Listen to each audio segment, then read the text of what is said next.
అమ్మ మీ అమ్మ ఏం వండి పెడుతుంది, నువ్వేం తింటావు అసలు? అన్నం తింటావా? జొన్న రొట్టెలు, గోధుమ రొట్టెలు ఇట్లనే తింటావా? అమ్మకి జన్మలో చేసుకున్న రుణము కానీ అమ్మ కూడా చాలా కష్టపడ్డది. అమ్మ కూడా నేను ఎక్కడ బోనంకి వెళ్ళొచ్చినా సరే అమ్మ రాగానే నాకు దిష్టి తీస్తుంది అమ్మ. మళ్ళీ నేను నాన్ వెజ్ తిన కాబట్టి నాకు చపాతీ చేస్తుంది. నేను మజ్జిగ ఎక్కువ తీసుకుంటాను అనమాట మీల్స్లో.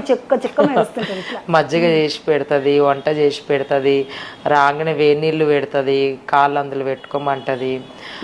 ఆడి ఆడి ఉంటారు కదా కాళ్ళు, వేడి నీళ్ళు ఉప్పేసి అలా పెట్టుకుంటది. నాకేం నొప్పులు లేవా అంటే లేదు లేదు పెట్టుకో తల్లి, పొద్దున అనగపోయినవి ఏం తిన్నావు ఏందో అని చెప్పి. నేను ఎక్కువ శాతం ఎవరింట్లో చెయ్యను లంచ్ డిన్నర్, నేను ఇంటికి వెళ్ళే తింటా అనమాట. అమ్మ మంచిగా చూసుకుంటది. మంచిగా చూసుకుంటా. ఎన్ని ఏళ్ళు ఉంటాయమ్మా మీ అమ్మకి? అంటే ఒక 60